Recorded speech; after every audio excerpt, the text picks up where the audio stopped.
Bem, eu gostava de começar por dar as boas-vindas aos membros do CRUP e do CSISP que estão aqui connosco hoje, agradecer a vossa presença. Para aqueles que vêm de longe, estar aqui a esta hora não é assim muito simples, mas de qualquer maneira agradeço a vossa disponibilidade e o esforço que fizeram para estar connosco. Esta audição é uma audição ao Conselho de Reitores das Universidades Portuguesas, ao CRUP, e ao Conselho de Coordenadores dos Institutos Superiores Politécnicos, ao CSISP, sobre o subfinanciamento das instituições de ensino superior e o incumprimento do contrato de legislatura.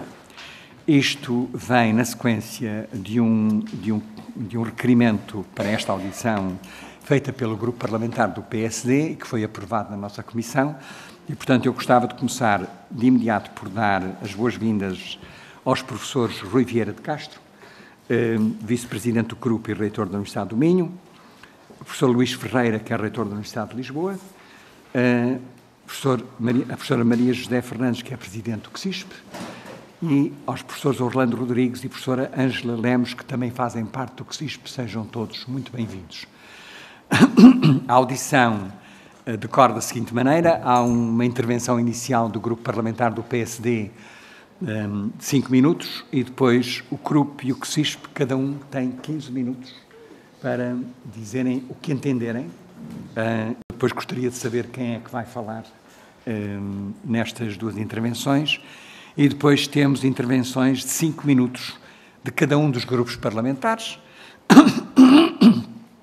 E o grupo parlamentar do PSD terá mais 3 minutos para encerrar as questões e as dúvidas, seguindo-se de mais 15 minutos para o CSISP e 15 minutos para o CRUP, para responderem àquilo que entenderem que for levantado pelos grupos parlamentares. Portanto, eu dava de imediato, não sei quem vai fazer a intervenção inicial. Vamos dar Alexandre. Alexandre Poço. Alexandre? Moço. Portanto, eu dava de imediato a palavra ao Sr. Deputado. 5 minutos. O tempo, já sabem, o tempo corre ali em cima e eu sou um bocadinho desagradável em relação ao tempo, mas isso já sabem. Muito obrigado. Muito obrigado, Sr. Presidente. Cumprimento as senhoras e os senhores deputados. Cumprimento também os senhores professores aqui presentes, quer do Conselho de Reitores das Universidades Portuguesas, quer do Conselho Coordenador dos Institutos Superiores Politécnicos. Em primeiro lugar, referir que este requerimento que o PSD suscitou na Comissão de Educação e Ciência resulta de uma iniciativa da vossa parte, nomeadamente do Sr. Presidente do CRUP, que no passado mês de abril solicitou um aumento extraordinário do financiamento para o presente ano. Ora, nesse sentido, o Grupo Parlamentar do PSD irá fazer aqui algumas questões, umas mais latas, outras um pouco mais concretas, relativamente à situação financeira e orçamental das instituições de ensino superior, quer do ensino superior universitário, quer do ensino superior politécnico. E, procurando ser focado nas questões, em primeiro lugar, gostaríamos de saber quais é que são hoje as principais dificuldades financeiras que as instituições enfrentam, e quando eu digo hoje, é hoje no contexto deste ano letivo, do ano 2023, num aumento generalizado dos custos na nossa economia e também com recentes medidas de aprovação de aumento de salários na função pública, que naturalmente têm depois um impacto orçamental nas instituições que têm de pagar esses salários. E, portanto, esta seria a primeira questão. Ainda no âmbito desta questão, naturalmente, quando nós falamos de um sufoco financeiro das instituições financeiras, estamos também preocupados com os destinatários desse sufoco. Naturalmente, as condições em que depois o exercício académico decorre para toda a comunidade académica e depois, em particular, para os estudantes e, dentro dos estudantes, os estudantes que têm, naturalmente, maiores dificuldades socioeconómicas e que, portanto, têm desafios a que a ação social terá de responder. E, portanto, esta era uma primeira análise. Por outro lado, nós tivemos conhecimento, recentemente, que a Sra. Ministra da Ciência, Tecnologia e Ensino Superior referiu que muito em breve anunciará qual é que será o valor que disponibilizará para responder a este pedido adicional de verbas e de financiamento para o sistema de ensino superior.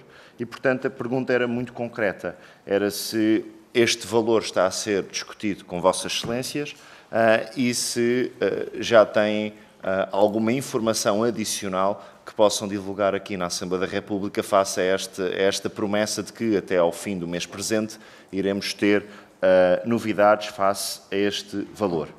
Por outro lado, não discutindo apenas esta questão conjuntural, queríamos também tentar entender, tendo em conta que estamos no trimestre que supostamente seria o trimestre da revisão de um novo modelo ou de um ajustamento ao modelo de financiamento do ensino superior, se quer o CRUP, quer o CSISP, têm participado e têm sido ouvidos ativamente nesse processo, se concordam com a alteração do atual modelo e, alterando o atual modelo, em que moldes, até porque, como nós sabemos, este modelo não tem sido, ao longo dos últimos anos, cumprido muitas vezes, o que gera depois situações em que algumas instituições de ensino superior se consideram bastante lesadas face a outras, porque a fórmula de financiamento não é ajustada.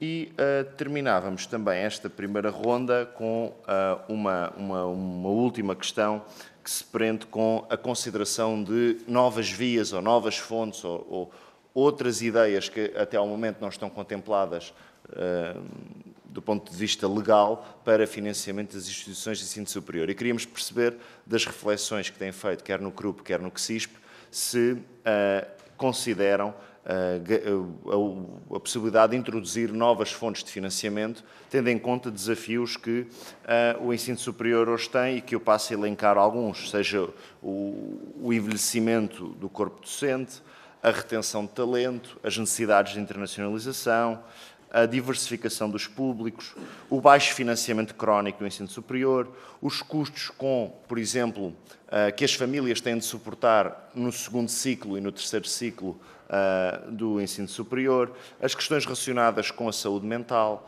com as necessidades de dar respostas ao nível do alojamento e, portanto, tendo em conta todos estes desafios / problemas que hoje o ensino superior tem, e naturalmente não é exaustiva, haverão outros problemas, mas permitam-me que destaque estes, se têm feito uma reflexão no sentido de que, já que estamos numa fase de revisão do modelo de financiamento, considerar então outras fontes de financiamento. Muito obrigado.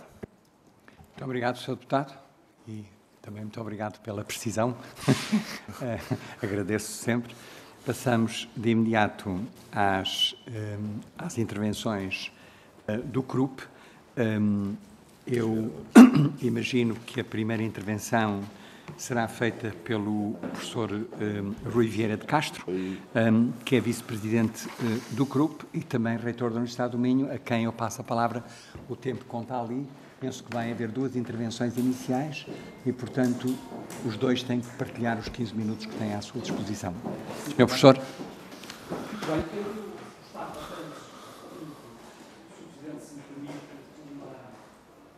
Nota fim de agradecimento à Comissão pelo interesse manifestado relativamente àquilo que são as circunstâncias em que hoje as instituições de ensino superior desenvolvem a sua atividade e designadamente as universidades, porque, francamente, é a nossa opinião que este é um assunto que merece ou deve merecer recorrentemente a atenção dos nossos parlamentares.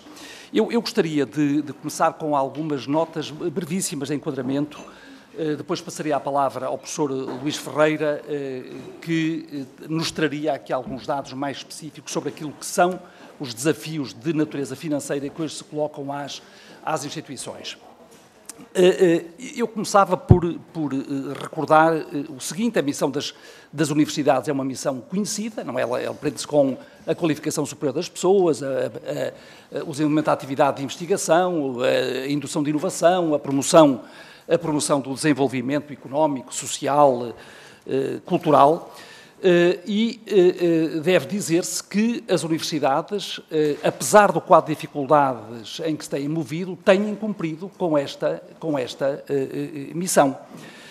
têm-no feito apesar do quadro de restrições financeiras com que têm operado. A verdade é que, ao longo dos últimos 12 anos, o número de estudantes no ensino superior aumentou de forma muito significativa, acima claramente dos 10%, e que, durante todo esse período, nós não fizemos, senão, a partir de determinado momento, outra coisa senão recuperar ou assistir à recuperação do valor de financiamento atribuído ao setor de ensino superior. E a verdade é que só em 2023 nós, nominalmente, ultrapassámos os valores que tínhamos em 2010 e, entretanto, houve, de facto, este crescimento significativo do número de estudantes no ensino superior.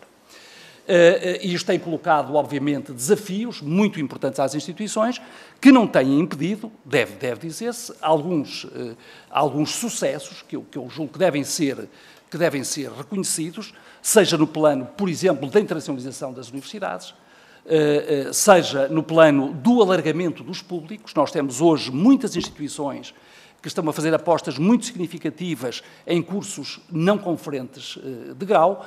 As universidades têm conseguido aumentar significativamente, a partir das suas áreas de investigação, o financiamento, sobretudo no quadro de programas europeus. Portanto, há um conjunto de sinais que estão a ser dados pelas universidades à sociedade de capacidade, de competência, de qualidade. Deve dizer-se, entretanto, que esse reconhecimento nem sempre é feito nos termos em que nós gostaríamos de o ver fazer. Neste quadro de desenvolvimento, os contratos de legislatura foram um instrumento particularmente relevante para as universidades. Foram muito relevantes para as universidades. Porquê? Porque eles vieram, sobretudo, assegurar uma coisa que para nós é fundamental. E isso que é fundamental é um quadro de alguma estabilidade, de alguma previsibilidade nas dotações orçamentais para as instituições. Os contratos foram negociados, foram sendo concretizados, ora com mais dificuldades, ora com menos dificuldades. Eu recordava aqui alguns aspectos que são fundamentais, desde logo a previsão de um aumento regular de 2%, um aumento anual de 2%, a previsão também de que as universidades dos estudos politécnicos, mas isso depois os meus colegas falarão, ficariam isentas de quaisquer procedimentos de cativação, e ainda a possibilidade que ficou ali inscrita de qualquer alteração legislativa que tivesse impacto, se fosse na redução das receitas, fosse no aumento de encargos, que isso seria sempre objeto de suprimento por parte do Governo. Este contrato de legislatura tem vindo a ser, eu diria, razoavelmente cumprido, sendo que no ano anterior e no presenteiro nós estamos com cenários que são cenários bastante diversos dos anos transatos e que colocam especiais desafios. E que decorrem fundamentalmente, o Sr. Deputado referiu, não é? Decorrem fundamentalmente da inflação e do impacto da inflação na atividade das instituições e decorrem também daquilo que são impactos decorrentes de alterações legislativas que tiveram lugar e que têm impacto muito significativo nas instituições, sobretudo aquilo que se prende com as valorizações remuneratórias, seja dos técnicos superiores, seja dos técnicos superiores detentores do grau de doutor, seja depois de outros aumentos, e inclusive do próprio salário mínimo, que em algumas das nossas instituições tem ainda um peso significativo, sobretudo nos setores da ação social. Portanto, há um quadro novo, um quadro diferente, que nos coloca grandes desafios. Sobre esses impactos e a necessidade de eles serem adequadamente contemplados, tem havido um diálogo com a Sra. Ministra da Ciência, Tecnologia e Ensino Superior. E há também, como o Sr. deputado referiu, um compromisso que foi assumido, foi primeiro assumido num contexto de relação mais local, mais particular, digamos assim, com as instituições, mas depois também publicamente assumido já pela Sra. Ministra, de que até ao final deste mês de maio haveria, de facto, uma proposta a ser discutida, a ser apresentada, enfim, uma decisão a ser tomada, que vise, de facto,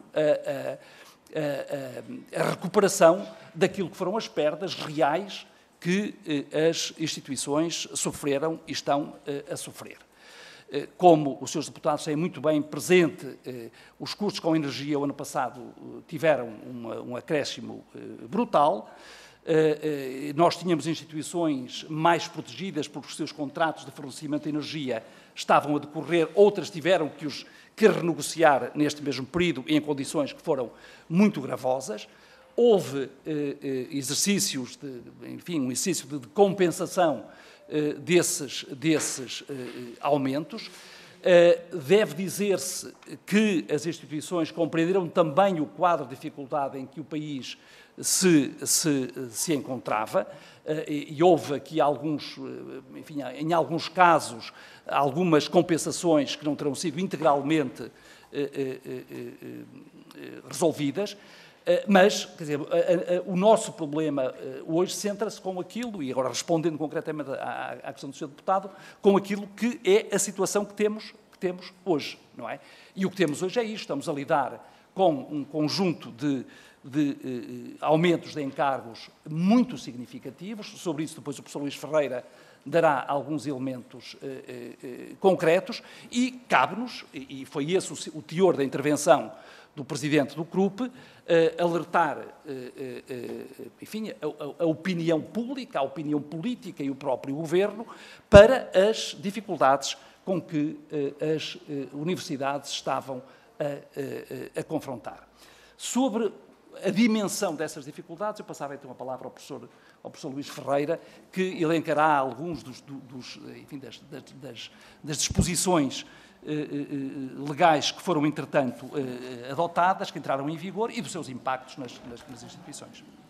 Eu passava de imediato a palavra ao Sr. Professor Luís Ferreira, reitor da Universidade de Lisboa, para a sua intervenção. Já passaram quase 9 minutos. Até aos 15 terá tempo. Muito obrigado, Sr. Presidente. Saúdo os seus deputados, os colegas do PSISP, o meu colega vice-presidente do CRUP, Rui Vieira de Castro. Muito rapidamente, só para nos centrarmos naquilo que é o financiamento, nós temos um contrato de legislatura celebrado com o Governo, todas as instituições de ensino superior, que na componente de financiamento diz claramente o seguinte: todos os anos as universidades terão um aumento de 2%, exceto se o valor da inflação for superior a isso. E, no caso de ser superior, o valor de aumento será igual ao da inflação. Diz também que todas as alterações legislativas que representem um aumento de custos das universidades serão cobertas por reforços orçamentais. Portanto, não vou falar sequer da inflação, portanto, que nós sabemos que o ano passado foi de 7,8% e que não foi esse o valor que foi distribuído em termos de acrescento às universidades, mas tão somente àquilo que foram as alterações legislativas que nós saudamos, naturalmente, mas que depois não tivemos o correspondente reforço. E eu refiro-me, em concreto, àquilo que o meu colega Rui Vieira de Castro já referiu, portanto, o aumento da retribuição mínima mensal garantida de 6% em 2022 e depois de 7,8% em 2023, e, portanto, que tem repercussões. O aumento da posição da valorização remuneratória dos trabalhadores, dos técnicos superiores com grau de doutor, que corresponde que o ano passado houve ressarcimento desta verba, mas que este ano ainda não houve. E depois a atualização do valor das remunerações, que, em regra geral, para a universidade representa um acréscimo de 3% global. Depois destes, isto refiro-me ao Decreto-Lei 84-F de 2022, e que se acrescenta depois o aumento genérico de 1% para toda a função pública. Portanto, este conjunto de legislação a que há que acrescentar em 2022 o aumento remuneratório da função pública de 0,9%, que também não houve reforço em 2022 e que continua, naturalmente, em 2023. Este conjunto, para não vos ocupar muito espaço, significa, nas minhas contas genéricas, para a Universidade qualquer coisa, só para a Universidade de Lisboa qualquer coisa como 16,5 milhões de euros, para o conjunto das universidades públicas portuguesas qualquer coisa como entre 135 milhões e 137 milhões de euros. Portanto, é este o dinheiro que nós precisamos, é este dinheiro que, se nos derem apenas no fim do ano, naturalmente transita em saldo para o ano seguinte, mas que significa que durante este ano, portanto, nós não podemos resolver aqueles problemas que foram colocados aqui pelo Sr. Deputado que interveio primeiro, portanto, que tem a ver com a necessidade de investir no rejuvenescimento do corpo docente, a necessidade de darmos uma resposta mais robusta relativamente à saúde mental, aos serviços de ação social. Basta dizer-vos que em 2019 uma refeição nós conseguíamos comprá-la quer aos nossos concessionários, quer fabricando internamente, porque temos ainda cantinas de grande dimensão. Basta dizer-vos que numa das cantinas nós servimos qualquer coisa como 2.000 almoços por dia. Nós conseguimos ter o preço base da refeição, o preço de custo, a 2,65 euros. Hoje custa-me 5,2 euros. Portanto, este é um aumento brutal que resulta naturalmente da inflação e para o qual nós temos alguma dificuldade em responder. Ou seja, é provável que a qualidade dessa resposta será menor e até pondo em causa, eventualmente, a construção de alojamentos, porque nós temos um PRR que é extraordinário, nós vamos conseguir fazer aqui muitas residências, só que há uma componente, não paga a totalidade, há uma componente que nós temos que avançar com isso. Portanto, se não pudermos fazer isso, eventualmente poderemos até perder, num caso ou noutro, quer dizer, tentaremos que isso não aconteça, essa possibilidade de recorrermos ao PRR. Queria dizer-vos que nunca esteve em causa o pagamento dos salários. Como é evidente, nós adaptar-nos-emos e sempre fizemos isso e, nesse caso, quer dizer, nunca se falou em não deixar de pagar salários aos trabalhadores da universidade, portanto, sejam professores, sejam os trabalhadores técnicos e administrativos, sejam os investigadores. Não é essa a questão.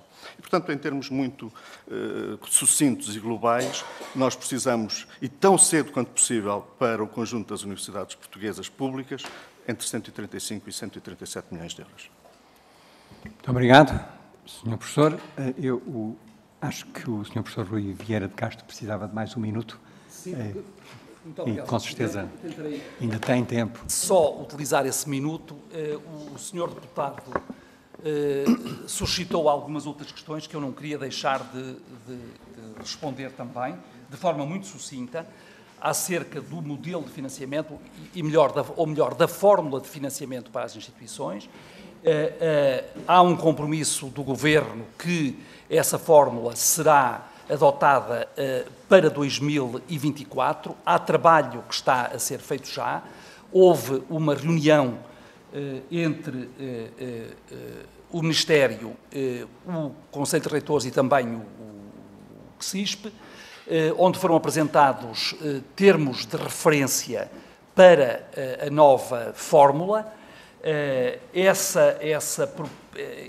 termos de referência estão agora a ser objeto de discussão no interior dos nossos organismos. Iremos, muito proximamente também, apresentar os nossos comentários ao Ministério a partir da proposta que nos foi avançada. De facto, a situação que referiu é verdade. Nós temos, ao longo de todos estes anos, a aplicação da fórmula foi sendo abandonada e isso traduziu-se, em alguns casos, em penalizações muito graves para várias instituições do nosso sistema. E, portanto, achamos que é o momento de procurar também ultrapassar esses constrangimentos e chegarmos a uma fórmula que seja reconhecível, que seja entendível, que seja operacionalizável e que seja auditável, não é? Era só esta mesma nota. Muito obrigado, Sr. Presidente. Sr. Professor. Eu passava de imediato a palavra à professora Maria José Fernandes, Presidente Muito bom dia, Sr. Presidente. Cumprimentar naturalmente todos os senhores deputados e os meus colegas aqui presentes nesta sala. Agradecer a oportunidade para o CSISP apresentar aqui algumas das suas preocupações que, no seu conjunto, são muito idênticas às preocupações do sistema universitário. Portanto, muitas das coisas que eu poderei dizer também já foram ditas aqui pelos colegas que o representam. Naturalmente que nós temos vindo internamente dentro do órgão e também com o Governo, com a Sra. Ministra, a manifestar todas estas preocupações que estamos aqui a discutir hoje. E, naturalmente, também que no âmbito daquilo que é a nossa missão, eu penso que as instituições politécnicas estão naturalmente satisfeitas e congratulam-se por aquilo que têm conseguido fazer ao longo dos anos e, sobretudo, naquilo que é o cumprimento da sua missão, a sua afirmação e nomeadamente na formação daquilo que são os jovens e os adultos do nosso país e não posso deixar de referir naturalmente pela sua penetração no território as regiões de menor densidade onde naturalmente é oferecido ensino superior e onde conseguimos chegar àquilo que nós todos desejamos, que é a democratização do acesso ao ensino superior, que se faz muito pelo papel que os politécnicos têm vindo a ter no território, quer seja na formação, como referi, quer seja na ligação ao território, quer seja na ligação com as empresas, sobretudo criando valor e dinamizando e promovendo desenvolvimento e crescimento económico nessas mesmas regiões. Do que foi aqui referido, portanto, e pegando um bocadinho nas questões que nos foram levantadas, também apresentaria, nós também fizemos naturalmente o levantamento de todos estes impactos, também temos que saudar o facto de haver um contrato de legislatura, já é o segundo que está a terminar agora. Penso que haverá um próximo, pelo menos também foi-nos dito pela Sra. Ministra, um contrato de legislatura que de todo satisfez, mas pelo menos teve a grande vantagem, como já disse aqui o professor Rui, da gestão com alguma previsibilidade e alguma estabilidade.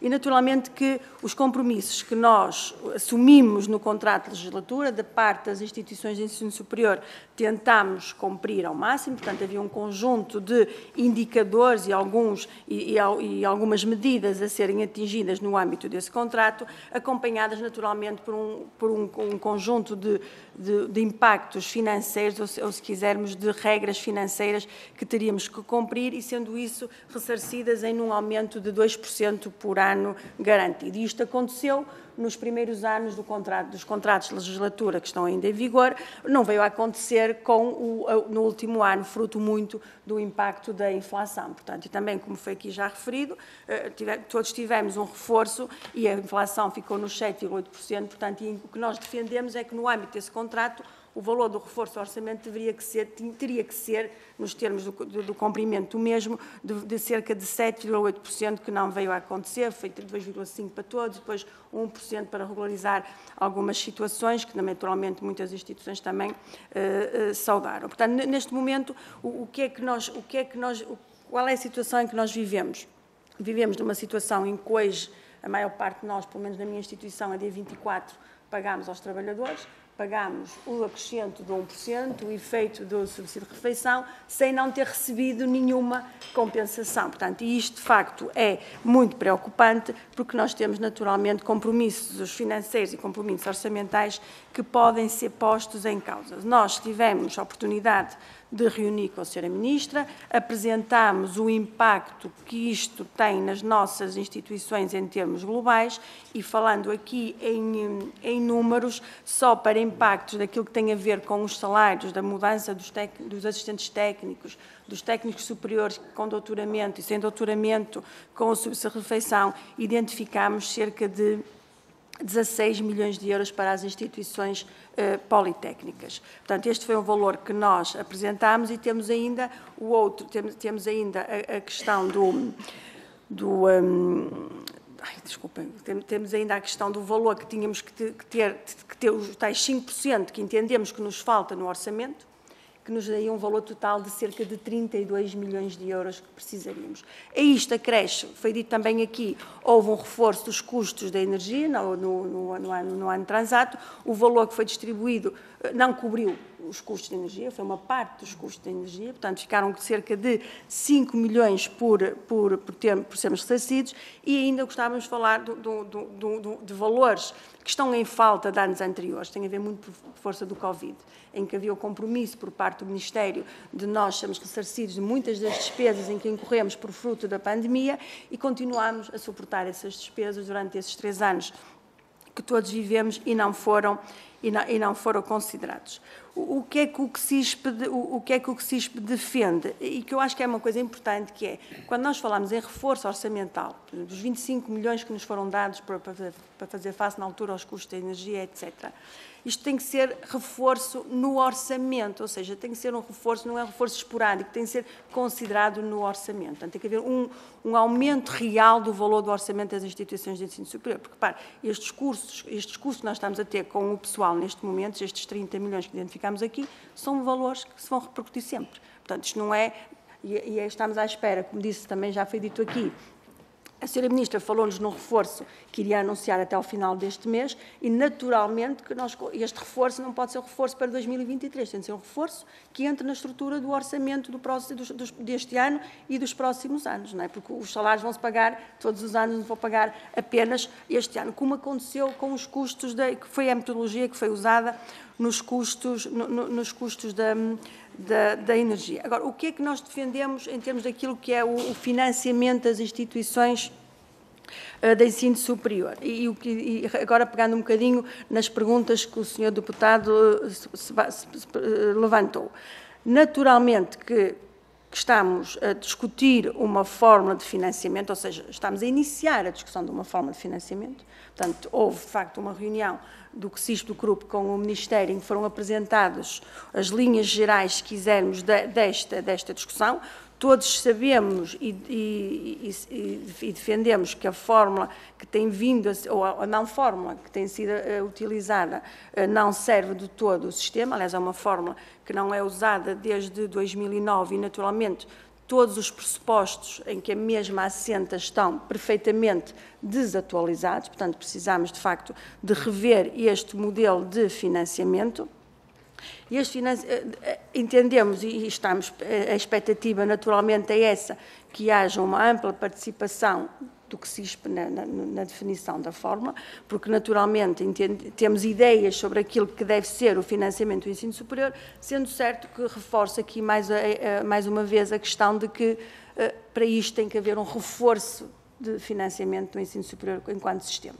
Não é? Porque a forma não poderá ser meramente redistributiva, portanto, pegar no dinheiro que há a redistribuir, porque isto entendemos que será muito complicado.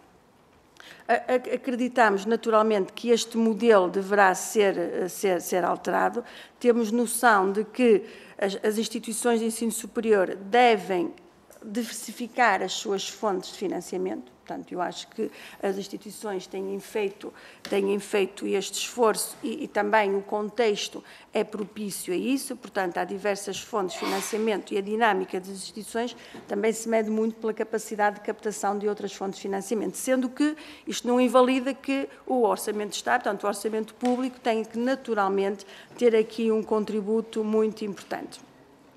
Outra questão que também nos preocupa neste momento tem a ver com a nossa capacidade de execução orçamental. Portanto, como aqui foi referido, nós temos, de facto, muitos financiamentos a correr, temos muitos PRR de residência de outros projetos em execução, temos uma dificuldade da sua execução orçamental, porque depois, nas regras da contabilidade, não estamos a conseguir fazer os cabimentos que precisamos para depois executarmos as obras. Portanto, e temos vindo com o IGEC também, com a IGF, desculpem, a discutir esta questão e estamos, de facto, com aqui alguns constrangimentos. Relativamente ainda ao financiamento, entendemos que as instituições têm que ser vistas como impulsionadores daquilo que é o desenvolvimento do nosso país. A aposta no ensino superior é uma garantia daquilo que o país precisa e as metas estão traçadas. Precisamos, de facto, que é de reforçar as instituições de ensino superior no seu todo, no momento especial que é este, mas de olhar para o sistema de uma forma mais global e pensar naquilo que de facto é justo e qual deve ser o contributo público, o contributo dos impostos dos contribuintes para aquilo que de melhor tem o país, que são as pessoas qualificadas. Portanto, eu ficava-me por aqui. Não sei se os meus colegas querem acrescentar. Sim, o professor Orlando. Posso? Desculpe. Rodrigues, sim. Muito bom dia, cumprimento os senhores deputados e os colegas do grupo. Muito rapidamente, só reforçar também esta ideia que a senhora Presidente do CSISP deixou aqui relativamente ao subfinanciamento e, portanto, enfim, nós entendemos que é preciso criar aqui um consenso nacional, diríamos, relativamente ao subfinanciamento do ensino superior, não é? Que conjunturalmente se tem agravado agora, enfim, que esperemos que seja corrigido com reforço, mas que se tem agravado, mas há claramente um subfinanciamento crónico, diria, do ensino superior e que as instituições têm acolhido ou têm, enfim, ultrapassado por duas vias, basicamente. Por um lado, pela precarização do emprego, e, portanto, a precarização do emprego ela começa a ser muito preocupante nos docentes, com os docentes a tempo parcial e de forma precária, e, por outro lado, com a ausência de investimento, ou seja, deixámos de fazer investimento em renovação de infraestruturas, em reparações, etc. Foi a forma que tivemos, ao longo destes anos, de acolher a ausência, o subfinanciamento crónico do sistema. Portanto, enfim, eu julgo que aqui há um consenso absoluto entre todos os agentes do sistema de ensino superior que há a necessidade de criarmos um consenso nacional relativamente a uma situação de subfinanciamento que temos no ensino superior, e ela compara facilmente com outros países, com outros países com o nosso, semelhantes a nós em termos de desenvolvimento, e, portanto, nós temos subfinanciamento que é preciso ultrapassar. Portanto, esse é claramente um problema que temos que ultrapassar. Depois, por outro lado, relativamente ao modelo de financiamento que estamos a discutir, numa fase muito inicial, e, portanto, até agora só temos a ideia de que o modelo será misto entre um financiamento atribuído mediante uma fórmula e contratos-programa, sem saber ainda como é que se articulará e que proporção terão esses dois instrumentos. De qualquer maneira, também importa salientar que o financiamento sustentado na fórmula que temos, ele gera desigualdades no sistema, como foi aqui claramente repetido, entre instituições, mas também há aqui um subfinanciamento estrutural do ensino politécnico, mediante índices de custo que não refletem a realidade, que importaria corrigir no futuro, e, portanto, esta nota importa também deixá-la clara, não é? Portanto, que este subfinanciamento estrutural do ensino politécnico, através da desvalorização dos índices de custo, tem que ser corrigido no futuro. Por outro lado, importa que também o modelo de financiamento, e, portanto, essa questão foi posta, que tenha em conta as diferentes missões das instituições, em particular a missão que regionalmente as instituições de ensino superior desempenham, e que é muito relevante, nomeadamente na reversão demográfica e na atração de pessoas a nível internacional e de emprego, que é também uma das missões que estamos a desempenhar. Muito obrigado. Eu passo a palavra para estes últimos 2 minutos e meio à senhora professora... a senhora professora, peço desculpa. Ângela Lemos. Ângela Lemos. Muito obrigada. Cumprimento todos os que estão na sala. Gostava só aqui de reforçar, há aqui uma questão que ainda nós não focámos, que tem a ver com uma especificidade do ensino politécnico, que são os cursos técnicos superiores profissionais. E esses cursos, os CTESPs, não são financiados por via do Orçamento de Estado, mas as instituições têm que assegurar o seu financiamento. Por norma, o financiamento vem atrasado, estamos a falar de fundos europeus, e as instituições têm que assumir esse funcionamento. Estamos a falar de muitos milhões, estamos a falar de algumas instituições ficarem completamente estranguladas porque não têm orçamento e porque estão sempre a adiantar o funcionamento dos CTESPs, que é uma realidade que tem vindo a ser um reforço muito grande, nomeadamente nas regiões do interior, mas não só. E, portanto, gostava só de deixar este ponto. Eu gostava só de... Os colegas têm falado sempre aqui, temos falado no reforço. Eu acho que o reforço não pode ser entendido como um reforço, mas tem que ser entendido como uma atualização do orçamento, porque todos nós aqui focamos, no próximo ano nós continuaremos a ter os mesmos encargos, ou mais, e, portanto, não podemos ter um reforço pontual que responda às necessidades deste ano, mas que não responda à continuidade do funcionamento das instituições. Muito obrigado. Eu quero começar por agradecer aos senhores professores que aqui estão o terem terem mantido os tempos que lhe foram atribuídos, e eu passava de imediato a agradecer também o detalhe que nos apresentaram sobre as vossas preocupações, e passava de imediato a palavra aos grupos parlamentares, começando pelo grupo parlamentar do PS, a senhora deputada Rosa Venâncio, que tem 5 minutos para a sua intervenção. Muito obrigada, Sr. Presidente. Cumprimento as senhoras e senhores deputados e saúdo e começo por saudar o Sr. Vice-Presidente do Conselho de Reitores das Universidades Portuguesas, Rui Vieira Castro, e a Senhora Presidente do Conselho de Coordenadores dos Institutos Superiores Politécnicos, Maria José Fernandes, e em vós, a delegação aqui presente, bem como os reitores e os presidentes das instituições de ensino superior que representam. Agradeço em nome do Grupo Parlamentar do Partido Socialista a vossa disponibilidade para prestar esclarecimentos nesta comissão em representação das nossas universidades e institutos politécnicos, bem como os vossos contributos e colaboração na formulação de políticas nacionais da educação e ciência. Assim, permitam-me que comece por sublinhar o papel das instituições de ensino superior para o desenvolvimento do nosso país enquanto principais agentes transformadores da nossa sociedade, nomeadamente no reforço da qualificação dos portugueses e das atividades de investigação e transferência do conhecimento. Tendo presente o propósito desta audição, importa aqui referir que desde 2016, com a assinatura de contratos de legislatura entre o Governo e as instituições de ensino superior, com o objetivo de fixar um quadro estável e planeado do financiamento público, as instituições têm assumido o compromisso de cooperar para atingir determinadas metas.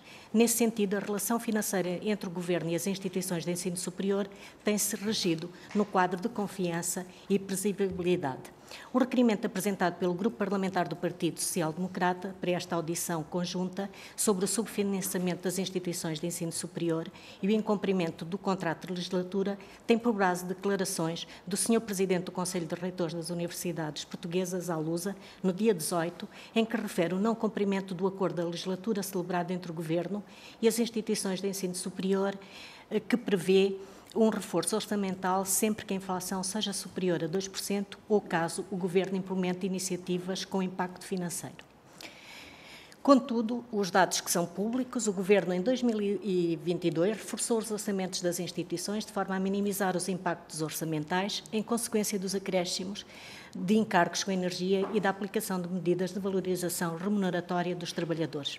Em 2003, para fazer face ao aumento dos custos pessoal e de outros bens e serviços, nomeadamente a atualização do valor de compensação da redução e congelamento das propinas e ainda a correção metodológica adotada para o financiamento do ensino superior, o Governo aumentou cerca de 3,7% da dotação das instituições de ensino superior, representando um aumento de 44 milhões de euros. Importa também referir o aumento do orçamento da ação social, que este ano foi reforçado com uma majoração do valor de 10% das bolsas, aumentando a bolsa média, que neste letivo é de 1.230 euros, mais cerca de 240 euros acima do registado no ano anterior. De acordo com as declarações recentes do Sr. Secretário de Estado da Educação e Ciência, o Ministério está a avaliar as possibilidades de reforço da ação social devido a custos das cantinas e de funcionamento das residências estudantis que têm valores estabelados e no qual o atual contexto estão a representar um reforço para as instituições de ensino superior. Bem sabemos que, apesar deste esforço, existe ainda um conjunto de necessidades identificadas que importa resolver. A Sra. Ministra assumiu nesta Assembleia o seu compromisso com o reforço do financiamento face aos aumentos salariais e ao impacto da inflação, tendo referido o início das negociações com as instituições de ensino superior para apuramento das necessidades efetivas. Nesse sentido, considerando que decorrem neste momento negociações com as partes envolvidas e que está em curso a revisão do atual modelo de financiamento das instituições, tendo em vista a sua aplicação no quadro do Orçamento de Estado de 2024, gostaria de saber como perspectiva a intervenção do Governo num futuro imediato. Agradeço desde já a vossa presença nesta comissão. Muito obrigada. Muito obrigado, Sra. Deputada. Eu passo de imediato a palavra ao Sr. Deputado Gabriel Mitar Ribeiro do Chega para a sua intervenção. Cumprimento o Sr. Presidente, as senhoras e senhores deputados, na pessoa do professor Dr. Rui Vieira de Castro e do professor Luís Ferreira, cumprimento o Conselho de Reitores das Universidades Portuguesas e nas pessoas da professora doutora Maria José Fernandes, professor Orlando Rodrigues e professora Ângela Lemos, cumprimento o Conselho Coordenador dos Institutos Superiores Politécnicos. Portanto, sabemos que não é de agora esta questão da crise financeira do ensino superior e foram colocadas e respondidas questões concretas nas quais não vamos insistir. E também não temos dúvidas do dever de resposta do Governo através do contrato de legislatura. Mas também, como ficou muito claro na intervenção da professora Ângela Lemos, sabemos que este problema estrutural vai se manter. E nós temos insistido na associação entre duas dimensões. Uma é a crise ou ruptura financeira do ensino superior, outra é a crise da ideia da universidade, que está ligada à crise da própria ideia de conhecimento. É que nós temos vivido muito de uma ideia de missão das universidades ou do ensino superior definida pelo poder político. E o poder político propõe o aumento da formação académica média da população, essencialmente por causa das estatísticas. E esta ideia do ensino superior é muito definida em forma quantitativa. Daí as minhas primeiras questões. Qual é a ideia de missão das universidades definida por elas mesmas? Se essa ideia coincide ou não com a ideia de missão proposta pelo poder político. Portanto, parece-me que a boa negociação com o Governo começa pelo ensino superior definir por si mesmo a ideia da sua missão e confrontar o poder político com isso. Portanto, é preciso recuperar, de alguma forma, o lugar primordial da qualidade do conhecimento. Portanto, parece-me, de alguma forma, limitado pensar em soluções de mera relação entre o ensino superior e o Governo ou, de forma mais concreta, entre o ensino superior e o Ministério das Finanças. Portanto, como é a ideia de universidade que está no âmago do problema, isso depende muito da autonomia do ensino superior. Há aqui uma parte de resposta interna. E passo a um outro conjunto de questões que têm a ver, também já aqui foi falado, da reflexão interna do próprio ensino superior. Eu remeto para cada instituição, mas também para as instituições no seu conjunto, saberem o que é que correu bem nas últimas décadas e tem de ser reforçado, mas também o que é que correu mal ou manifestamente mal e tem de ser corrigido. Se foram problemas de falta de liderança, se foi incapacidade de visão estratégica, se foi falta de autonomia na relação com o poder político, estas e outras variáveis não podem ficar fora no debate de que nós necessitamos sobre o futuro do ensino superior. É que há aqui um outro problema, que é este. O crescimento do ensino superior, em princípio, deveria ter coincidido com o crescimento económico e com a consolidação das instituições. O facto é que isso não aconteceu. E não aconteceu, nós perguntamos porquê é que não aconteceu. Foi apenas por causa do problema do financiamento ou há aqui outros problemas para os quais nós temos que olhar e habitualmente não olhamos? Depois, há um outro aspecto que eu gostava de referir, que é este. O que motivou esta audição não foi um programa estratégico de racionalização da despesa que se espera que as próprias instituições tenham como instituições do conhecimento. Nós estamos a discutir um programa de emergência e este tipo de prática ou hábito vai se arrastando. Portanto, as instituições do ensino superior seriam as últimas instituições em relação às quais nós esperávamos que isto acontecesse. É que há um princípio do equilíbrio entre recursos financeiros, recursos humanos e recursos materiais e efetivos em relação à missão que se tem que cumprir. Portanto, essa tem que ser uma preocupação estratégica. Portanto, cada instituição do ensino superior, eu cito como exemplos, mas olhando para si mesma, o que é que pode melhorar para haver este equilíbrio ao nível dos cursos que se ministram?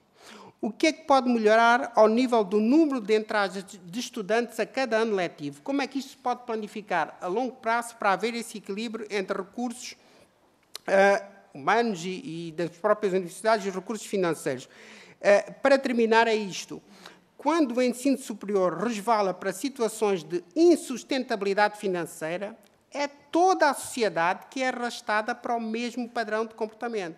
Portanto, nós estamos aqui perante um problema cívico, um problema cultural demasiado sério, que nos faz pensar a dimensão da responsabilidade social e cívica do ensino superior. Portanto, isso tem de ser pensado e deixo estes pontos, são mais pontos de reflexão do que questões propriamente diretas. Muito obrigado. Muito obrigado, Sr. Deputado. Passo de imediato a palavra à Sra. Deputada Carla Castro, da Iniciativa Liberal.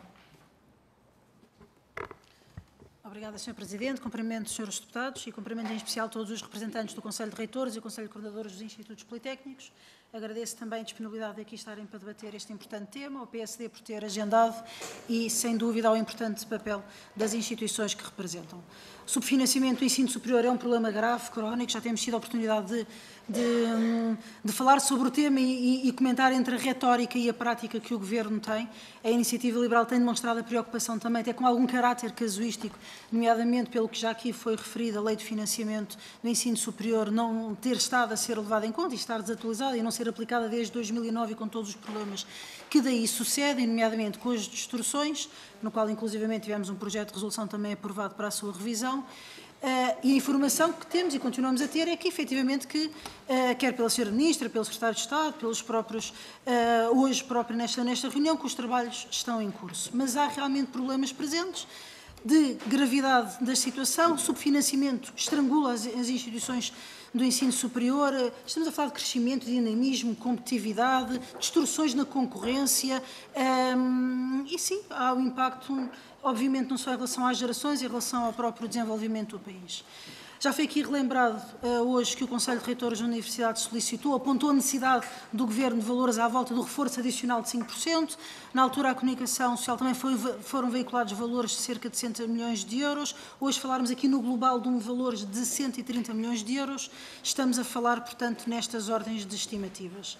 A Sra. Ministra do Ensino Superior confirmou ela própria, no próprio 18 de abril, as dificuldades financeiras em concreto, portanto, não houve uma negação, obviamente também seria um pouco difícil, mas pronto, nunca sabe, mas não houve inclusive uma confirmação desta situação. Já sabemos restrições financeiras provocadas pela inflação, há pouco comentaram o tema da energia, mas obviamente que o elevado impacto das medidas do Governo, como os aumentos salariais, obviamente é uma restrição neste momento de curto prazo.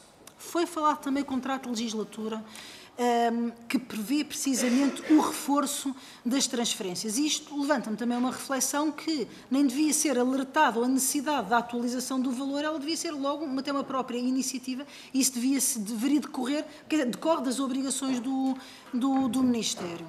Sobre este impacto, eu gostaria de recordar as afirmações do Sr. Presidente do grupo, dizendo que o Ministro das Finanças anunciou na terça-feira passada, na Assembleia da República, que a partir de 20 de maio os recibos dos trabalhadores da função pública vão ter de incluir os aumentos extraordinários com retroativos a janeiro.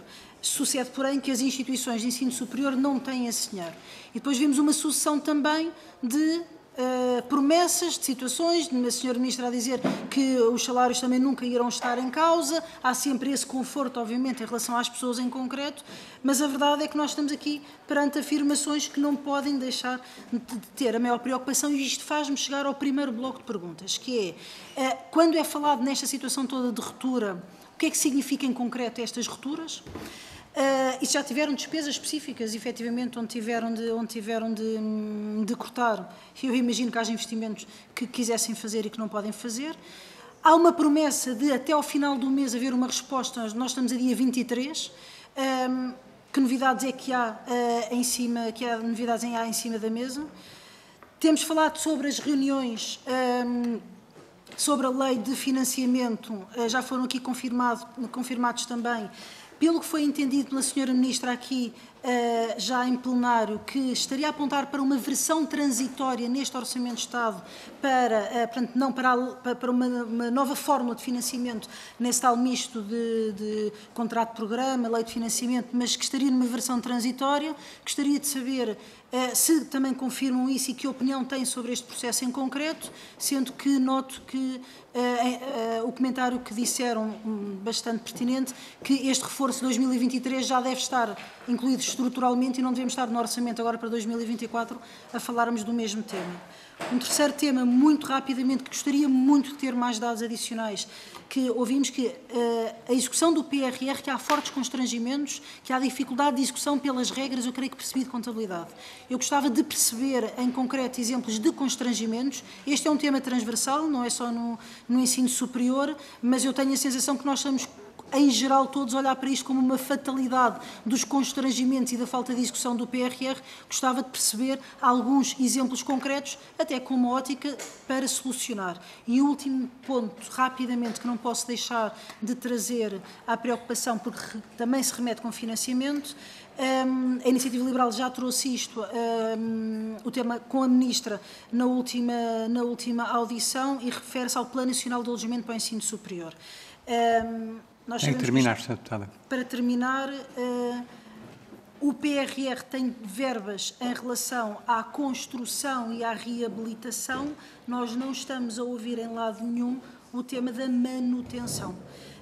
Seja via ação social, seja via orçamentos, nós já sabemos que o Estado não é bom senhorio, temos muitos casos de construção e manutenção, mas só para dizer que isto em relação ao alojamento estudantil é um tema muito premente e eu gostaria de saber se partilham desta preocupação e se este é um tema em cima da mesa. Obrigado.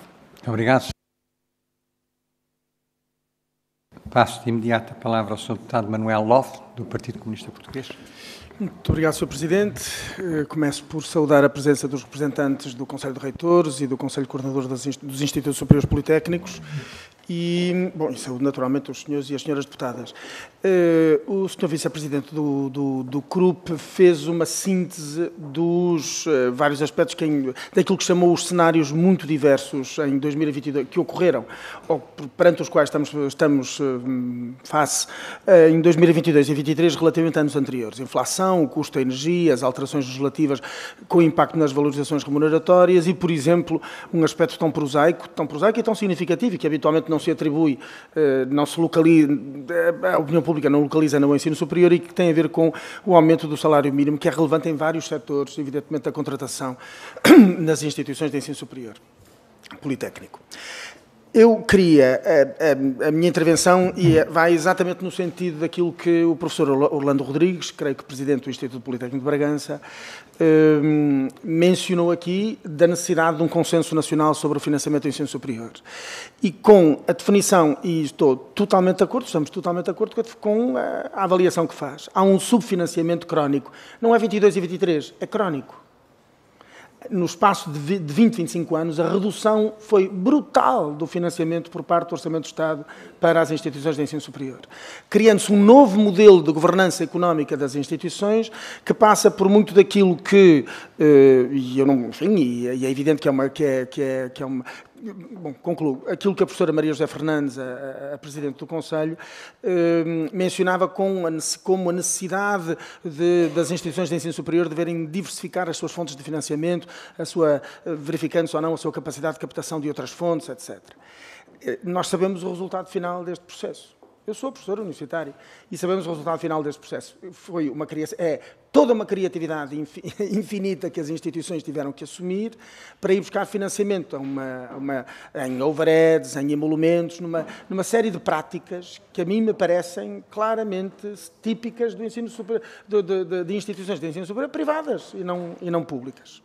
O problema está, portanto, nesse subfinanciamento crónico. E estou totalmente de acordo também com o que o professor Orlando Rodrigues menciona sobre aquilo que nos aqui traz, sobre as duas formas pelas quais as instituições tentaram, ou melhor, as duas consequências, não são formas, para as instituições de ensino superior. A precarização do emprego e, evidentemente, a ausência de investimento. E permitam-me, esta é uma muito boa representação, dou-me conta ao ouvir isto, que é uma muito boa representação do que é verdade, a política do Governo desde 2019, uma metáfora do modelo de governança económica do país. É isto mesmo, é precariedade e é falta de investimento. Ora, bom, conhecem todos a posição, não sou o primeiro a enunciá-la de forma alguma, do PCP relativamente ao financiamento de ensino superior. Nós defendemos que o atual modelo existente não responde às necessidades e os contratos de legislatura não respondem às necessidades. E nós entendemos que o financiamento de uma instituição de ensino superior deve ter uma base objetiva, que não deve estar sujeita à discricionariedade das opções políticas de cada governo, menos ainda de cada titular do Ministério da Ciência, quando ele existe, de tecnologia e ensino superior, e deve garantir sempre a partir de fundos públicos. Deve garantir sempre as condições necessárias ao cumprimento da sua missão específica com qualidade. E a missão é muito consensual. Pode haver dúvidas dentro desta comissão de algum deputado, mas é muito consensual a missão do ensino superior, quer ele seja na sua vida universitária, quer do ponto de vista, quer na sua dimensão no Politécnico. Nós reconhecemos que o Governo deve ter a possibilidade, evidentemente, a necessidade até de celebrar com as instituições contratos de investimento para a qualidade e contratos de desenvolvimento, mas o financiamento plurianual das instituições deve estar previsto numa fórmula claramente objetiva e esta fórmula não pode passar por sucessivos reforços. As instituições não podem estar permanentemente, todos os anos, de mão estendida a negociar com o Ministério da Ciência.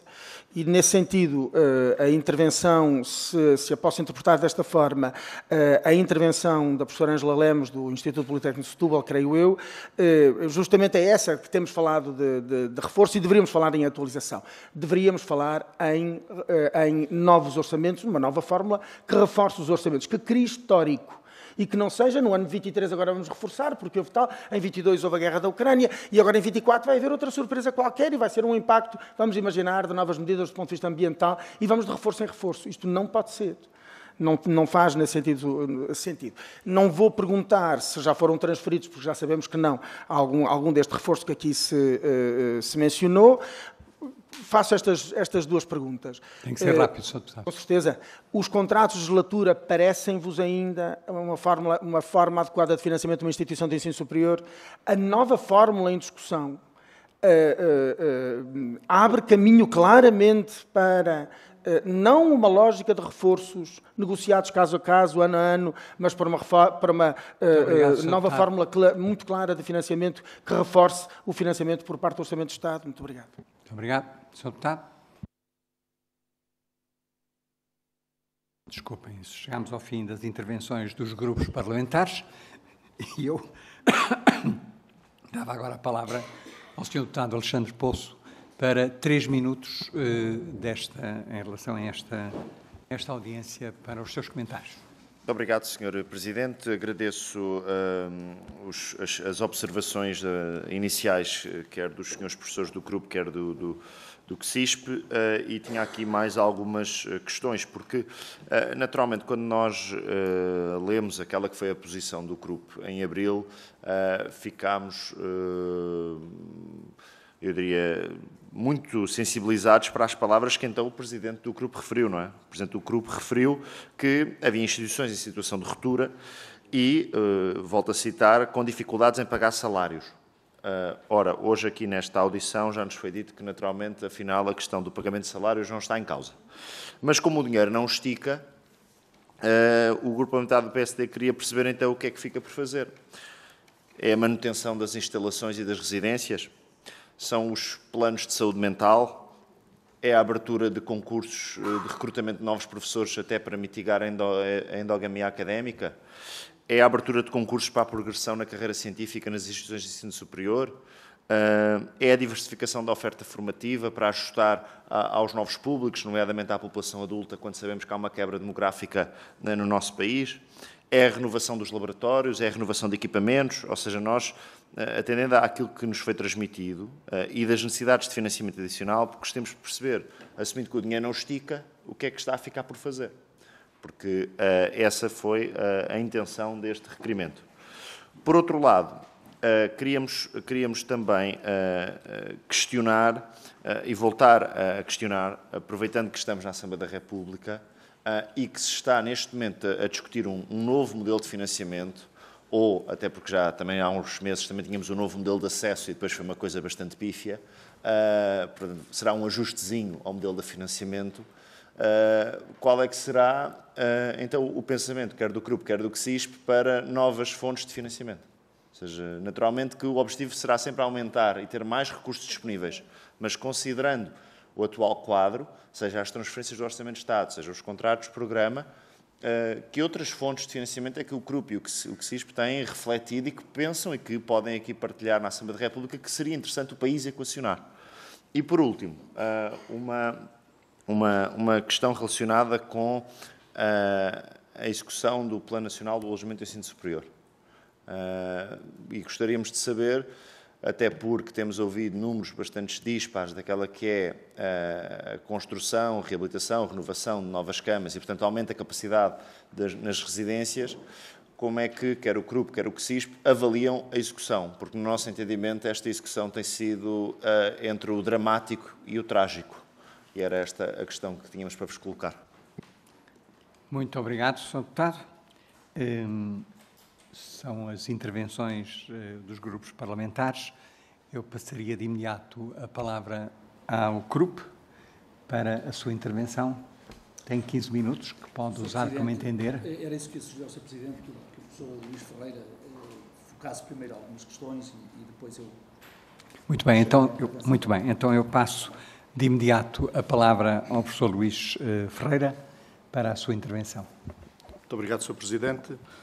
Muito obrigado pelas perguntas todas que puseram. Eu só queria focar os aspectos mais relacionados com o financiamento e realçar que todas estas medidas legislativas que o Governo tomou e que eu quero que fique bem claro e que nós saudamos, portanto, estes aumentos remuneratórios, etc., só pecam por virem um bocadinho tarde, portanto, nada disso está em questão, vai representar sempre um acréscimo permanente. É de agora, é ainda de 2022 que não foram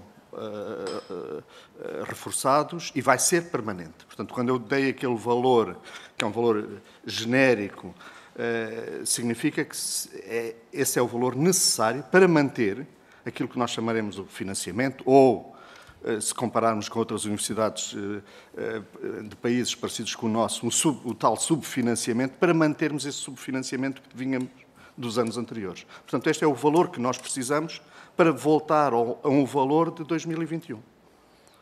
Portanto, é deixar bem claro. Portanto, não se trata de uma coisa confinada no tempo, como podemos referir, por exemplo, relativamente à energia. Houve aumento de energia, ainda continua, mas esperamos que isto rapidamente passe. E isso é um reforço pontual. Nós agora estamos a falar de um reforço que é para ser permanente. Portanto, estes aumentos salariais não é para voltarem atrás e, portanto, temos que garantir que, a partir daqui, todos os anos, isto vai acontecer. Em relação a outras fontes de financiamento, nas universidades, nós há muito tempo que não vivemos apenas do Orçamento de Estado. O Orçamento de Estado representa, muitas vezes, apenas metade daquilo que é o orçamento das universidades e, às vezes, menos. Eu vou só dizer, na minha universidade, o Orçamento de Estado anda à volta dos 220 milhões de euros, o que eu pago em salários são 275 milhões de euros. Portanto, eu tenho que ir buscar uma parte dos salários a verbas que são obtidas competitivamente no exterior. Portanto, são nos projetos, etc. E, portanto, nos projetos de todo o tipo. Com a indústria, com a União Europeia, com projetos de investigação, uns financiados pela FCT, outros financiados por meios diversos, e é aí que vamos buscar essa diferença. E, portanto, nós vamos continuar, naturalmente, a fazer essa procura ativa de financiamento exterior, mas ele não resolve aquilo que é o problema básico, que é, portanto, a necessidade de termos um financiamento adequado proveniente do Orçamento de Estado. Portanto, e eu ficava por aqui. Eu tenho os números, naturalmente, e nós, o CRUP, temos números precisos. Por exemplo, a senhora deputada falou-nos aqui das propinas, que quando houve uma diminuição, o Governo, naturalmente, pôs a diferença. Pôs a diferença naquele ano e passou para o Orçamento de Estado, a partir desse ano. Só que os alunos continuaram a aumentar.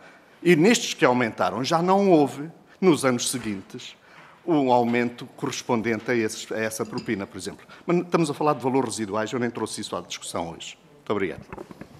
Muito obrigado, Sr. Professor, Sr. Reitor. Eu passava agora a palavra ao professor Rui Vieira de Castro. Muito obrigado, Sr. Presidente, e muito obrigado, Srs. Deputados, pelas perguntas que colocaram, por este extenso rol de perguntas, que certamente haveria aqui espaço para uma conversa que se poderia estender por várias horas, não é?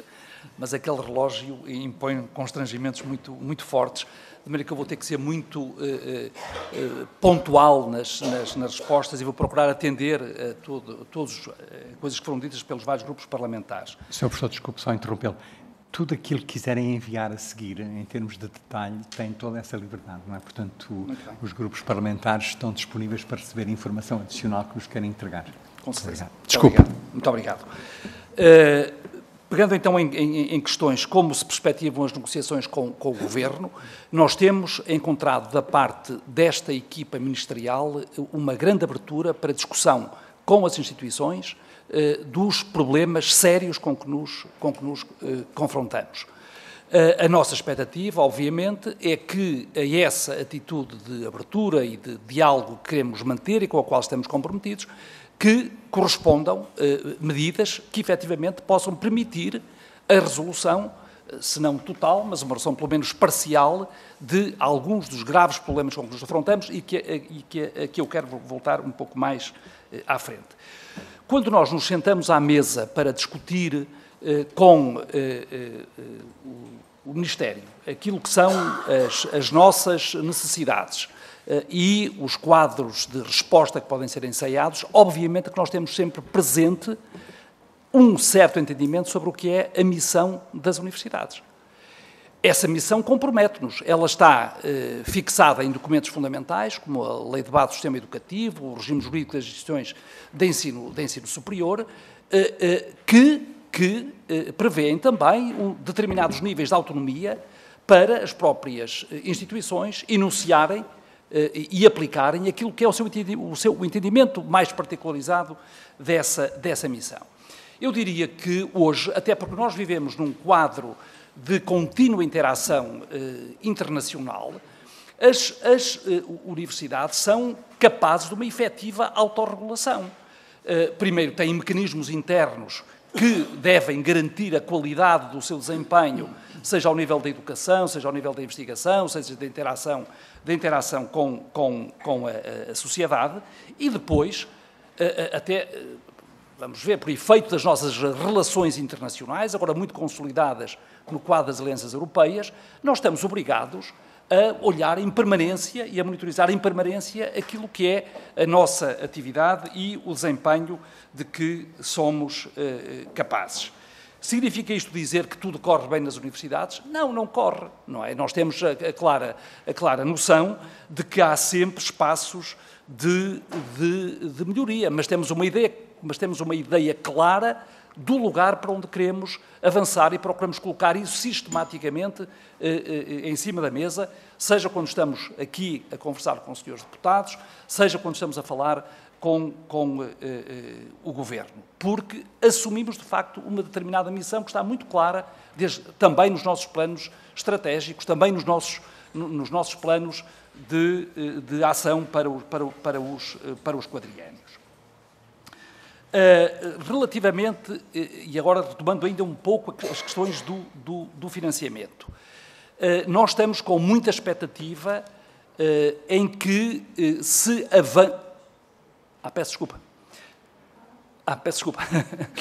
Em que se avance de forma decisiva. Digamos, a questão do modelo é uma questão diferente da questão da fórmula, não é? Aquilo sobre que nós estamos a operar neste momento é a fórmula, e que tem a ver com o financiamento do Estado às instituições de ensino superior. Nós temos, deste ponto de vista, uma tradição que tem elementos quase trágicos, não é? Quer dizer, porque a fórmula é adotada num determinado ano e a partir daí deixa de ser adotada, não é? Enfim, adota-se alternativamente uma espécie de modelo histórico que se torna completamente insensível às transformações que vão ocorrendo dentro das instituições. E, portanto, temos situações, eu tenho-as caracterizado assim, que são de iniquidade dentro do sistema, e eu devo cumprimentar a senhora Ministra da Ciência, Tecnologia e Ensino Superior por ter, pela primeira vez ao longo destes muitos anos, reconhecido, ter colocado num papel esse mesmo reconhecimento de que havia instituições que, no quadro geral de subfinanciamento que todos nós assumimos existir, eram mais penalizadas do que outras instituições. E, portanto, há aqui uma grande expectativa relativamente a esta nova fórmula. Como há pouco dizia, e digamos que de certa forma está consensualizado entre todos, esta forma tem que ser simples, ela tem que ser manejável, tem que ser reconhecível e tem que ser auditável. E isso para nós é absolutamente crítico. nós fomos, ao longo deste tempo, muitas vezes confrontados com dados cuja qualidade não estava ao nível daquilo que nós desejaríamos e que permitiria fundar, de facto, uma fórmula que tivesse essa característica, que fosse verdadeiramente auditável. Certamente que indicadores relativos ao número de alunos hão de aparecer na fórmula, certamente que indicadores relativamente aos custos por área de formação hão de aparecer na fórmula, certamente que indicadores de desempenho aparecerão também na fórmula.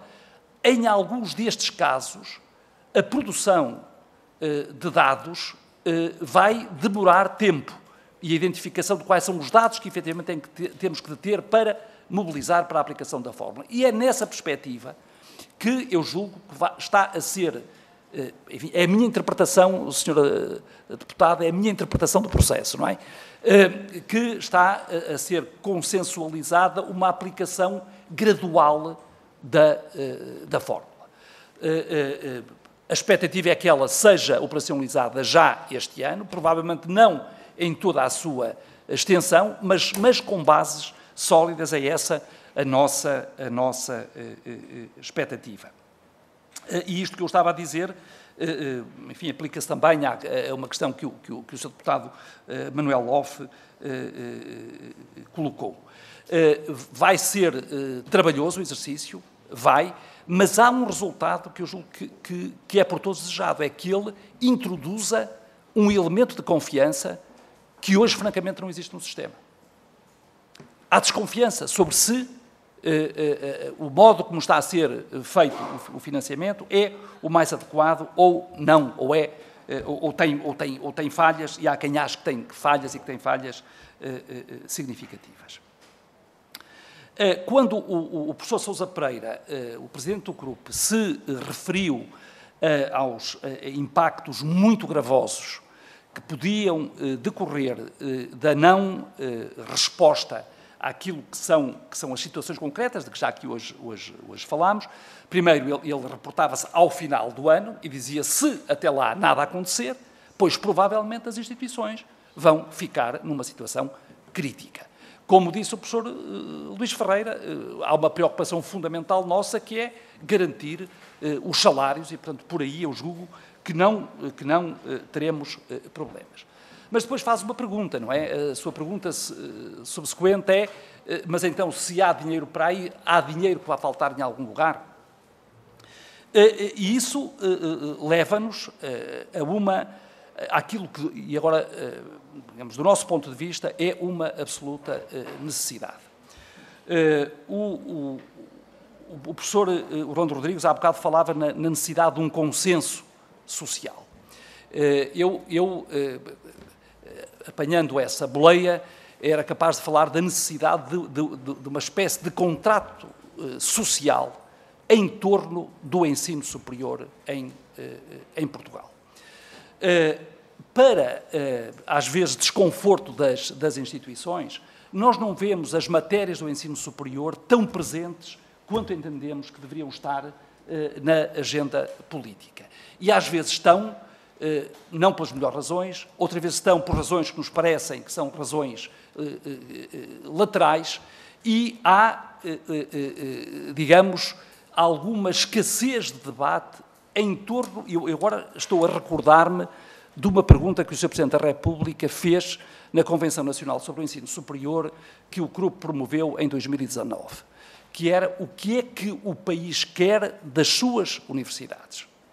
E esta é uma resposta, perdão, esta é uma pergunta cuja resposta não é muito óbvia para as instituições. Estas questões do financiamento são um indicador, mas há outros indicadores.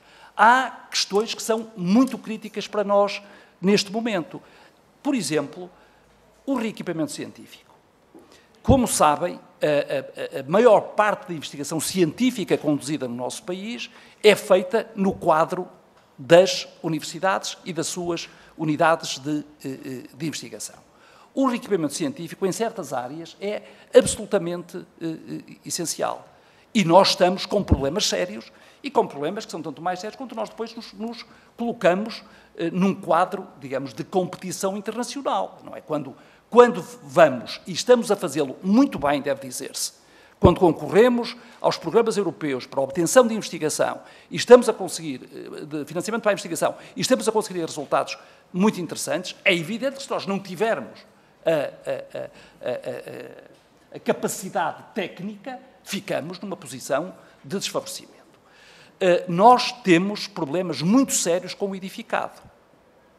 As universidades, ao longo desta última década, destes últimos 12 anos, em que estiveram sob grande pressão financeira, aquilo para que foram empurradas foi para desinvestimento no edificado. Simplesmente isso aguenta-se 1 ano, 2 anos, 4 anos, 5 anos, a partir de um determinado momento começa a ser impossível. E nós não temos nenhum programa que permita acorrer a necessidades que temos, a não ser aquilo que resulta de receitas próprias. Ora, as receitas próprias, como o professor Luís Ferreira muito bem sinalizou há bocado, estão em larga medida a ser canalizadas desde logo para o pagamento de salários. Eu gostava de deixar isso muito bem vincado. No caso da Universidade do Minho, as transferências do Orçamento de Estado cobrem cerca de 63% dos encargos permanentes que a Universidade tem com os seus recursos humanos. Tudo o resto resulta da capacidade de arrecadação que a Universidade for capaz de revelar. E, portanto, é necessário também olhar para esta matéria. Com esta certeza, e eu isso gostava de deixar muito claro aos senhores deputados, não é? É que, se não fosse esta capacidade de arrecadação que as instituições vão revelando, a situação seria, não era crítica, seria impossível, seria insustentável. Agora, é preciso ter presente também que esta capacidade é limitada e depois está sujeita também a ciclos. Não é? E aí a nossa resposta... Já percebi que estou mesmo a fechar, só agora é que olhei, estou mesmo a fechar. A nossa capacidade de resposta está, por exemplo, muito dependente da vitalidade da economia, não é? Capacidade de obtenção de receitas adicionais. Portanto, eu terminava dizendo isto, mesmo para fechar, que era, do nosso ponto de vista, é muito importante que se promova o alargamento da base social de apoio do ensino superior. É preciso construir plataformas sólidas em torno desta matéria para não deixar as instituições permanentemente sujeitas àquilo que são os circunstancialismos dos ciclos económicos, dos ciclos políticos, etc. Muito obrigado, Sr. Presidente, e peço desculpa por ter ultrapassado. Por amor de Deus. Não, eu acho que a oportunidade que nós temos de vos ouvir é muito importante. Vocês estão aqui a representar aquilo que é o ensino superior em Portugal.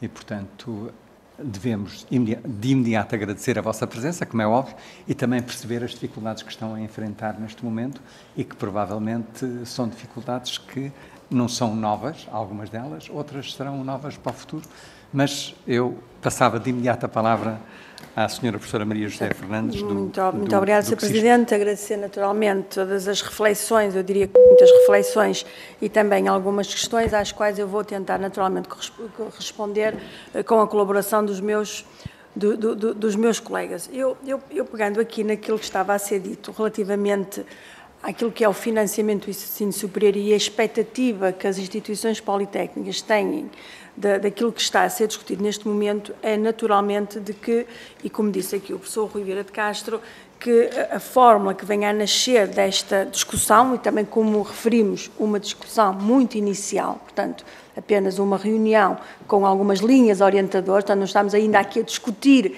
nada que nos ponha a discutir a sério, que eu acho que é o que vai acontecer nas reuniões seguintes, porque todos, como foi aqui também referido, todos estamos de acordo do problema de base, que há aqui um subfinanciamento do ensino superior, portanto, eu acho que este é, se quisermos, o patamar em que naturalmente estamos todos de acordo. E naturalmente, que eu entendo que, ou entendemos que o que vier a resultar desta discussão tem que ser um resultado que venha posicionar melhor a situação que temos atualmente. Portanto, como foi aqui dito, temos uma fórmula aprovada em 2006 que deixou de ser aplicada a partir de 2009, portanto, não acompanhou naturalmente muito do crescimento das instituições de ensino superior e, naturalmente, também aqui reforçar que as que mais cresceram foram as mais penalizadas, porque depois o financiamento foi feito sempre com base no histórico. Portanto, e também aqui, também teria que o dizer, naturalmente que este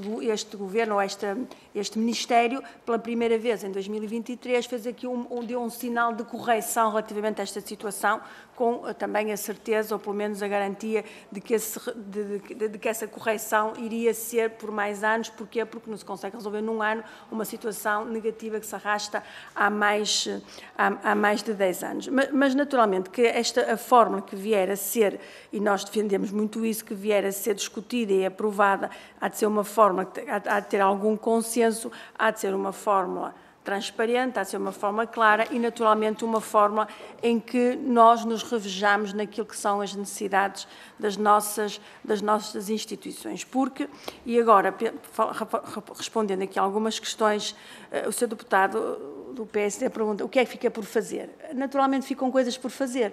Fica muita atividade que, se calhar, nós poderíamos responder de uma forma ainda mais presente àquilo que são as necessidades das instituições, das famílias, das empresas, que não conseguimos fazer porque o financiamento, repara, a maior parte das instituições, o orçamento não cobre os salários. Portanto, a minha instituição são 50%, o orçamento do Estado cobre 50% dos salários que nós temos para pagar ao longo do ano. E, naturalmente, que se o financiamento fosse diferente, entendemos que ainda responderíamos de uma forma mais eficiente àquilo que são os desafios do país. Portanto, eu acho que é isto que tem que ser claro. Sobre algumas questões que foram colocadas até pelo deputado do Chega, eu acho que são reflexões muito pertinentes e também não podemos dissociar o momento que vivemos, que é a revisão do regime jurídico das instituições de ensino superior.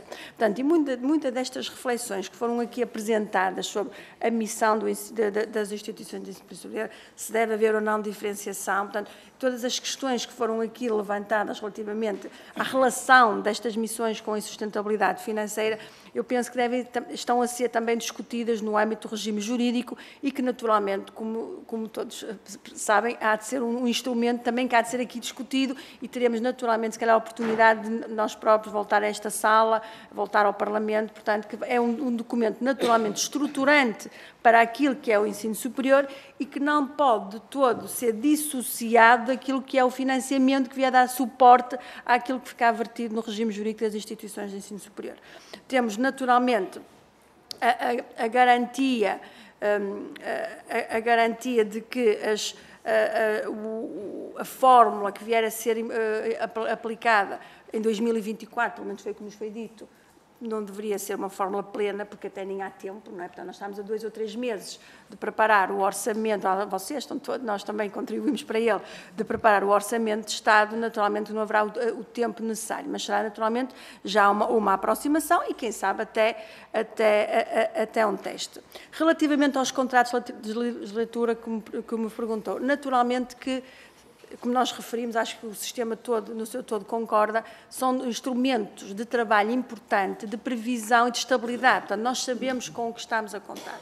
Agora, naturalmente, repare, foi falada aqui uma questão importante aqui pelo professor Luís, a questão das propinas. Naturalmente que o Estado, o Governo, cumpriu na altura, mas, de facto, não cumpre agora com o crescimento, não é? E nós estamos muito limitados naquilo que é, e vocês aprovaram isto, mesmo naquilo que são os segundos ciclos, nós nem podemos aumentar o valor das propinas. Portanto, estamos naturalmente limitados àquilo que é isso. E reparem, quando falamos de fontes de financiamento, a diversificação, também como foi aqui já e bem dito, naturalmente que nós temos trabalhado muito com isto, que tentar fontes alternativas, mas as propinas, e em muitas instituições, as propinas são também uma grande percentagem das suas receitas próprias. Portanto, e a captação de estudantes, e por isso nós manifestamos aqui, penso que não viemos aqui, mas viemos no outro fórum, a preocupação relativamente ao modelo de acesso que está previsto a partir de 2025. Não é? Porque nós, de todo, queremos coartar o número de estudantes a entrar no ensino superior, queremos que sejam mais, precisamos de cumprir com as metas que foram assumidas pelo país e, naturalmente, que a nossa preocupação vai nesse sentido também pela captação de propinas. Relativamente à execução do Plano Nacional de Alojamento, também temos que confessar que é uma questão que já temos discutido. É que, naturalmente, e bem, vamos fazer residências, vamos cumprir com o desígnio de aumentar o número de camas, responder socialmente de uma forma mais eficaz às famílias e aos estudantes que têm que se deslocar e depois, naturalmente, é preciso manter estas residências e é preciso manter estes equipamentos que, se não houver a capacidade, em termos orçamentais, de estarem previstas valores para isto, vai acontecer aquilo que o professor Rui diz. Depois vamos ter que deixar, ao longo dos anos, de fazer a tal manutenção que é inerente a estes investimentos. Portanto, eu ficar-me por aqui, naturalmente, penso que... Eu passo, então, a palavra ao Sr. Professor Orlando Rodrigues para a sua intervenção. Muito obrigado. Muito obrigado. Só duas ou três notas de complemento. E a primeira é relativamente à ideia de que, obviamente que estamos todos de acordo que temos um modelo de financiamento desequilibrado e que gera desequilíbrios no sistema e, portanto, teremos que o corrigir, mas gostaria de, enfim, afastar a ideia de que só isso por si resolve o problema. Ou seja, como a professora Maria José muito bem disse, os desequilíbrios resultam de o sistema ter crescido, no seu todo, ter crescido mais do que o financiamento. E, portanto, há instituições que cresceram, que ficaram subfinanciadas, há outras que se mantiveram, que estão mais ou menos na média, outras que diminuíram o número de alunos e que estão agora sobrefinanciadas, digamos assim. Mas, enfim, se olharmos para o sistema no seu todo, há instituições pequenas, aliás, algumas das mais subfinanciadas são pequenas instituições, há instituições muito subfinanciadas, das mais subfinanciadas do sistema no interior também do país, mas, enfim, se olharmos para as grandes instituições e para a maioria dos alunos que temos no sistema,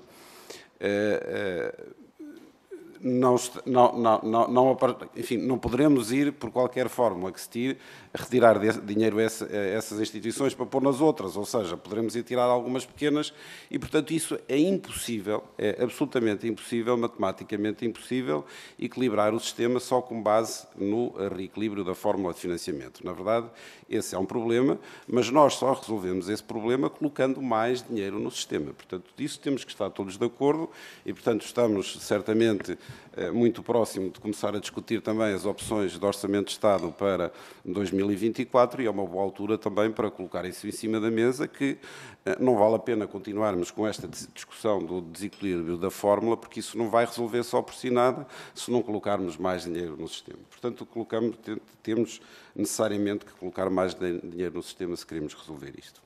Bom, portanto, vários dos senhores deputados perguntaram, então, se estão subfinanciados e estão a pagar os salários às pessoas, como é que estão a resolver.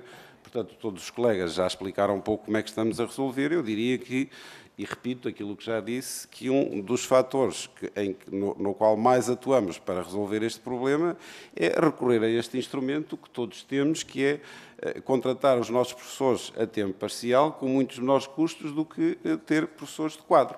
E, portanto, isto começa a ser uma tensão muito grande no sistema e começa, inclusivamente, a pôr em perigo a acreditação de cursos, etc., porque estamos, de facto, em algumas situações, sobretudo naquelas que mais cresceram e que a economia mais puxou por elas para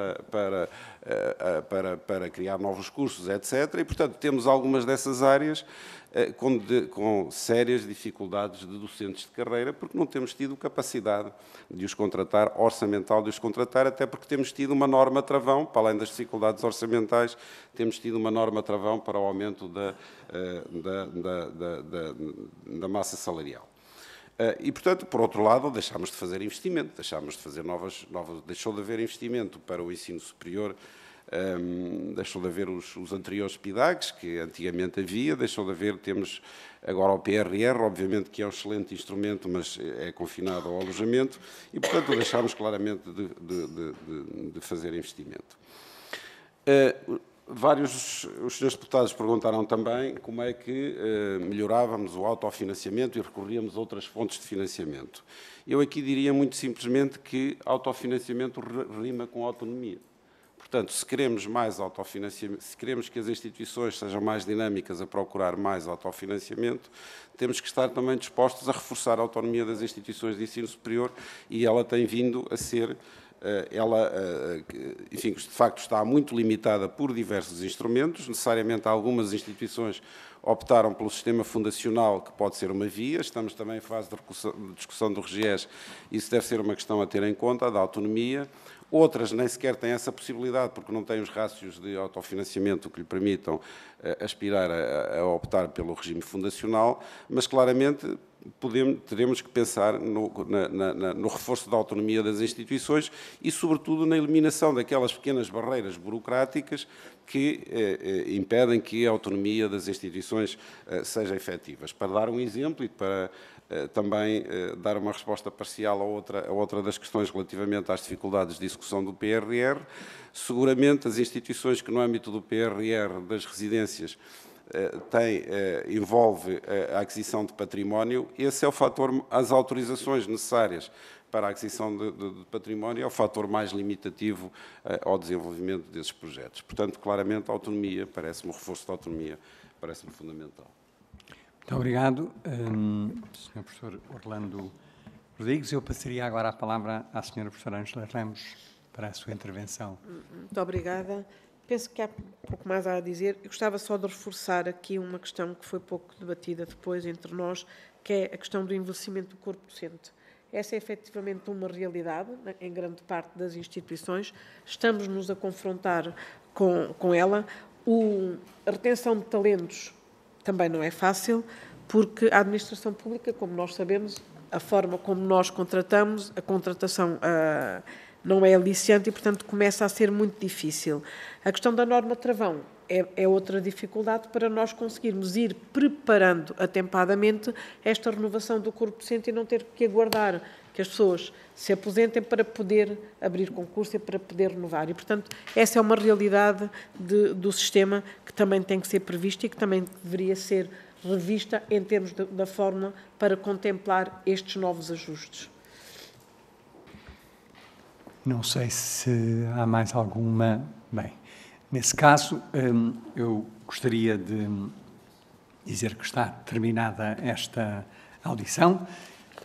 Eu, em nome da casa em que nós estamos, gostava de vos agradecer. Acho que tivemos aqui uma representação muito fidedigna daquilo que são os problemas não só da capital, como do resto do país. Quer dizer, tivemos aqui uma diversificação de vozes que vêm de vários pontos do nosso país e de várias instituições de prestígio do nosso país. Portanto, queria agradecer o vosso esforço para estarem aqui connosco hoje e para nos transmitirem as vossas preocupações, e acho que a vossa mensagem foi claramente transmitida. Portanto, despeço-me agradecendo mais uma vez a vossa presença. E vamos fazer um intervalo de 10 minutos, para 10 minutos, faz favor. Mas 10 minutos rigorosos. Quando eu digo 5, em geral é 10, se calhar é melhor dizer 5, e assim 5 passam a ser 10.